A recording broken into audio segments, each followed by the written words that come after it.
Hello again. I am back.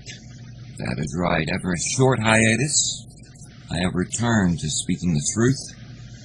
I know some of you have asked me about what's going on, and here's a brief rundown. Basically, I had to take some time off, get some things straightened out. I received a very generous equipment donation, so now, if you notice I do sound better, that's because I have some very good equipment. And now we're back to speaking the truth. As you know, there's no shortage of conspiracies or conspiracy theories.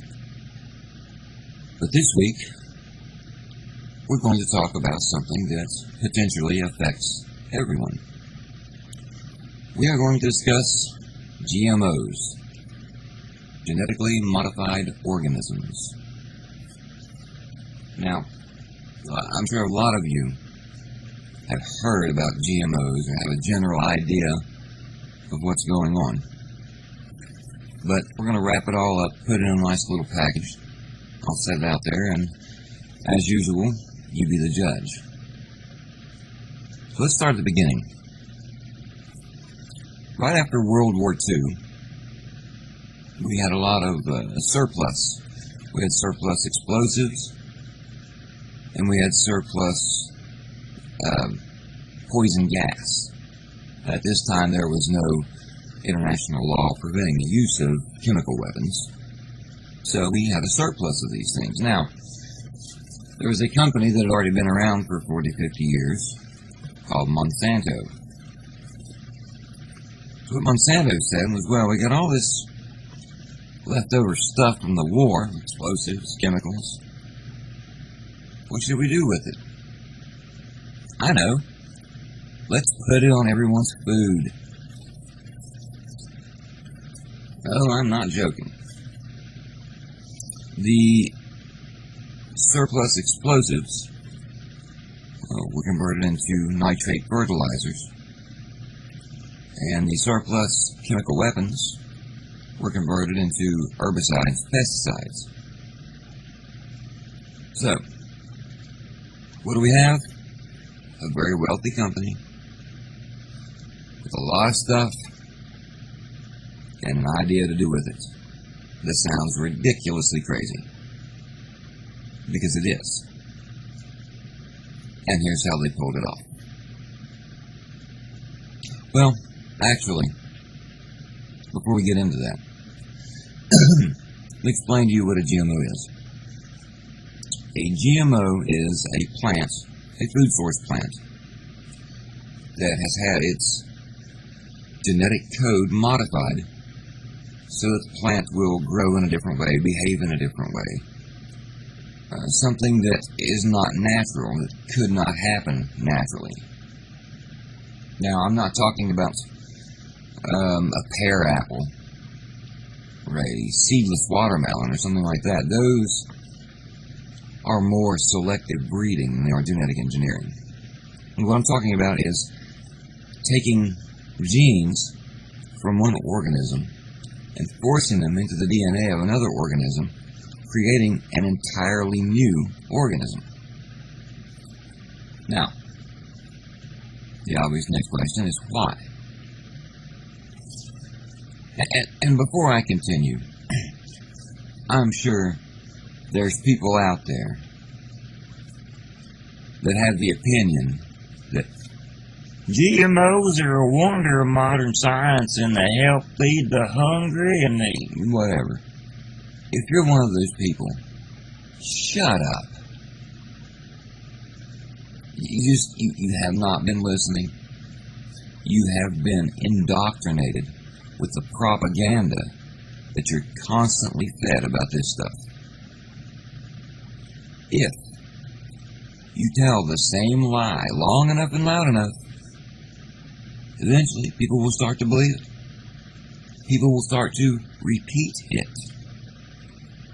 You will accept it as fact. And that's what's happening. So, GMOs. What initially made me want to do a podcast on this subject is I saw a food product. What I have here is a box of Lucky Charms. And down near the ingredients, down at the very bottom, that tells you that it's gluten-free, gives you a list of vitamins and minerals. Down at the bottom, it says, partially produced with genetic engineering. This post is made by General Mills. So it's written on the package that Lucky Charms were partially produced with genetic engineering. And when I called customer service and asked them about this, they told me that the corn syrup was produced with GMO corn, and the wheat, whole grain oats were also GMOs, and that's what led to that labeling. And we'll get to labeling again in a minute, but let's talk about how the GMOs work, why they were designed, and what they're for. Now again, if you're one of those people that think that GMOs are the greatest thing since sliced bread, let me explain something to you. Currently, on the Earth, on this planet, there are 7 billion people. Estimates are that we produce enough food globally to feed about 11 million people. So we globally produce enough food to feed everyone on the planet. Now the reason people are starving is not because we don't have enough food, it's because these people don't have access to the food, either for economic or geographic or political reasons, whatever. They don't have access to the food, and that's why they're starving. Here's a good example of the GMO situation. Let's say you're a farmer and you want to plant a crop of corn. You're a corn farmer. So, you take your seeds, you plant them, and they start to grow. You tend your crops. You pull the weeds, you make sure everything's irrigated properly. When harvest time comes around, you harvest your crops, you take them to the farmer's market or whoever your purchaser is and sell them. And then the next planting season, you start all over again. That's how it's worked for thousands of years, ever since human beings went from being hunter-gatherers to an agrarian society. Well, Monsanto is changing things. They're taking seeds, genetically modifying them to produce a new organism. Now, it's still corn, sort of. But when you plant this corn, when you buy these seeds, what you're actually purchasing is a licensed, patented product of Monsanto. And it tells you so right on the seed package. And the reason that these are being used so much is it's marketed as a money saver, time saver, labor saver. When you plant these seeds, these are genetically engineered to be resistant to a chemical called glyphosate. Glyphosate is an herbicide, it means a weed killer, that is manufactured by Monsanto and sold under the brand name Roundup. So you have a crop of corn that has been genetically engineered to be immune to Roundup.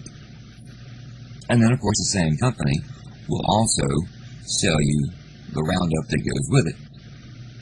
So you have two products now that's being sold instead of one.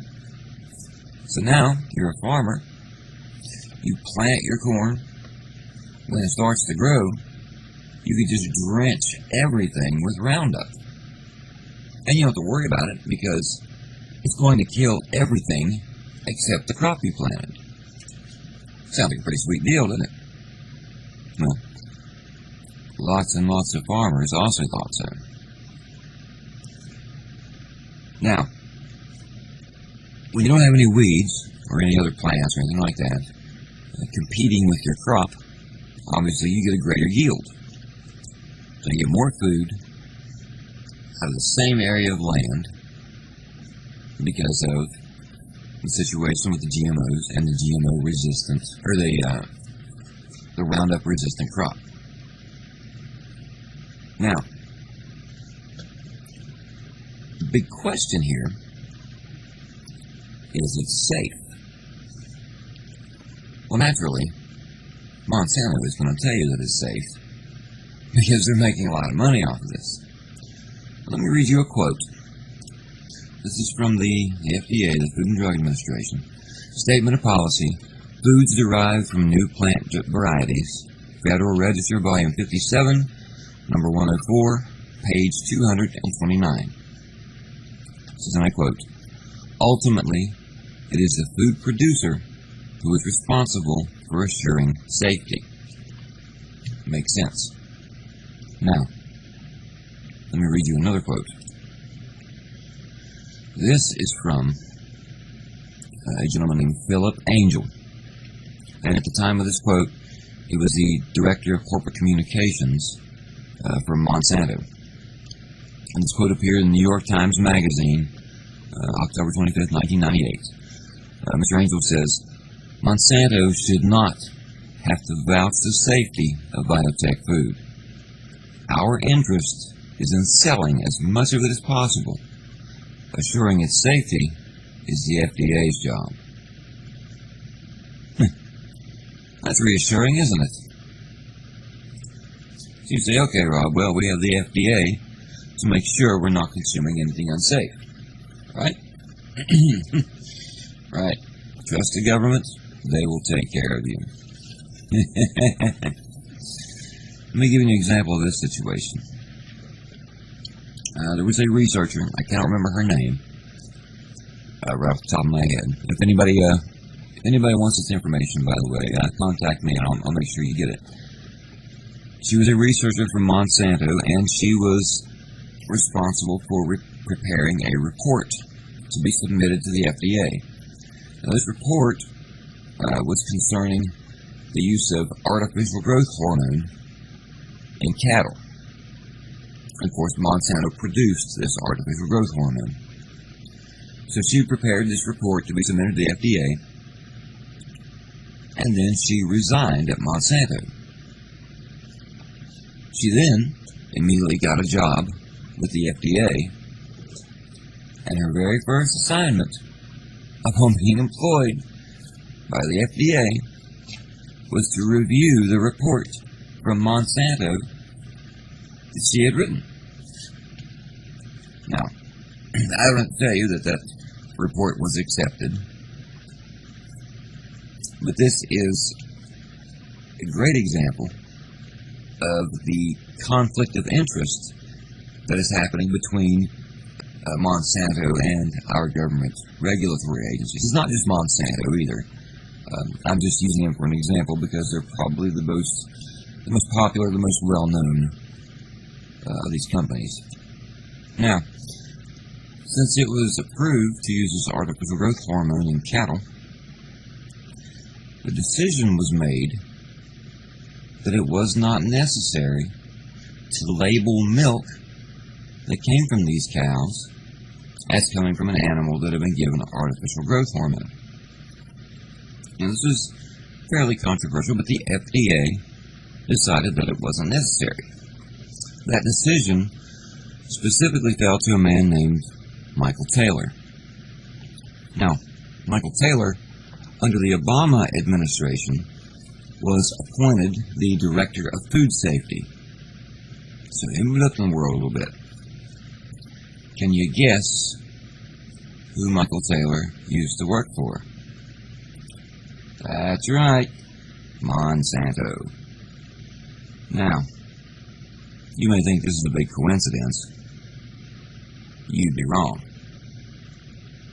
And speaking of labeling, this box of cereal that I have that has this little notation on it, that is completely voluntary. There is no law anywhere that says that products made with GMO foods or GMO foods themselves have to be labeled as such. Every time a law like that, a bill, is suggested, it is shot down very quickly. Because you have a lot of people in these regulatory agencies, you have a lot of people that are consultants, and you have a lot of people in politics that either were Monsanto employees or Monsanto makes very generous campaign contributions. Now, if these were safe, why would Monsanto lobby so hard not to get them labeled? We have to remember, Monsanto is the same company that produced Agent Orange, the same company that produced DDT, and told us that those compounds were safe. Any and every independent laboratory that has studied the effects of GMOs on lab animals have discovered that they are very, very toxic. They create toxicity, multiple organ failure, tumors, renal tumors, brain tumors. But you won't find any large university like Harvard or Stanford or any federal agency that will pursue this to that point for the same reason. They get a lot of pressure put on them from the people with a lot of money. And even Monsanto themselves, in that quote I read you, said that it's not our responsibility to make sure it's safe. It's the FDA's responsibility. And obviously the FDA's in their back pocket, so they're not too worried about that either. So now the question is, what do I do? If I go to the grocery store and buy lettuce or tomatoes, and I don't know if this is a GMO product or not, because nobody's required to label them as such. Well, most people will say, okay, well, we'll go to our farmer's market. We'll just buy local organic produce. This sounds like a good solution, and it is, but it's not going to be for long, and here's why.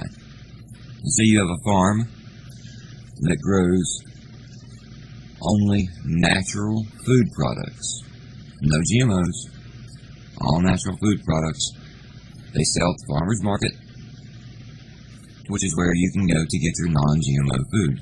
Now, right next door or across the street, you have another farm which is growing the same crop. Let's say it's corn, but they are growing GMO corn. Now, when the bees and the insects start to pollinate, they fly over to your crop and cross-pollinate your crop with a GMO. So now you have a hybrid GMO product. And there's no way to know when you go to the farmer's market if that has happened or not. The farmer can tell, because if the farmer sprays Roundup on his crops and they don't die, well, he knows it's a Roundup resistant crop. And if he discovers that and does not notify Monsanto and pay their licensing fees, Monsanto can, and they have, sued farmers for using their licensed product without their permission. This is how far they're willing to go. Now eventually, if this keeps happening, all this cross-pollination and hybridization are going to turn into everything is going to be these GMO products. And we're not going to have a choice. There has not been a study on the long-term effects of these foods on human beings. We know what it does to lab animals in the short term, which is scary enough. But there is no study anywhere, anytime, about what it does to human beings.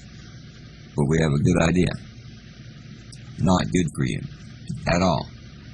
Should not be consumed by human beings. At all.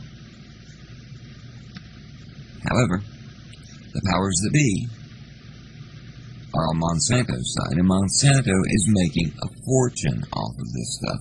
And that's the name of the game. Money.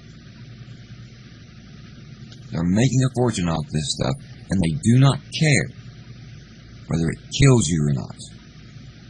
They're pumping growth hormone into cattle. Not just beef cattle, but dairy cattle. And your kids are eating those hamburgers. Your kids are drinking that milk. And now you have girls that are 10, 11, 12 years old developing early. They look like they're 19 or 20.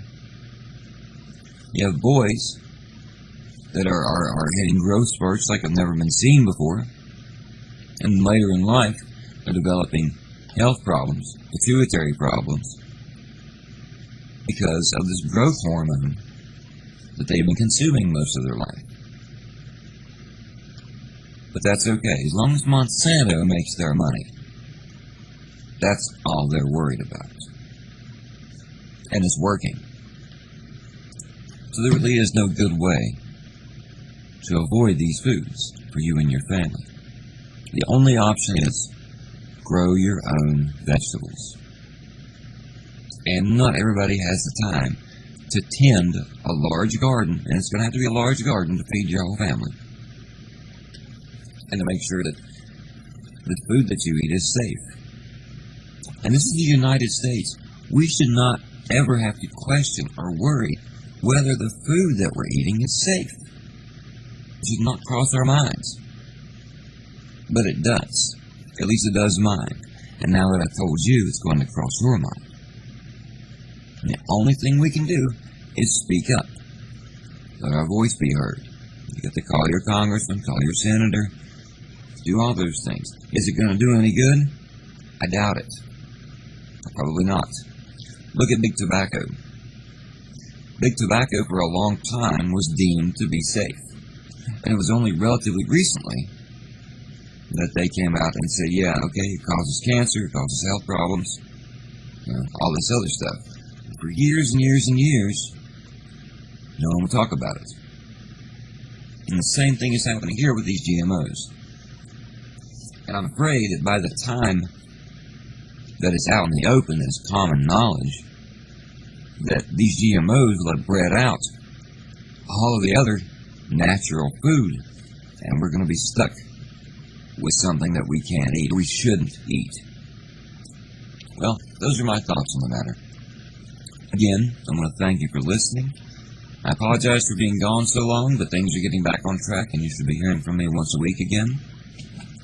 If you have questions, comments, rude remarks, you can hit me up on Facebook, Rob Farrell, Twitter, RobFarrell712, or Gmail, tinfoilhat712@gmail.com.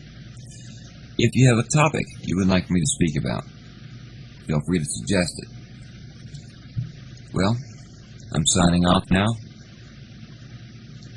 As usual, keep your eyes open, be safe, and we'll see you next time.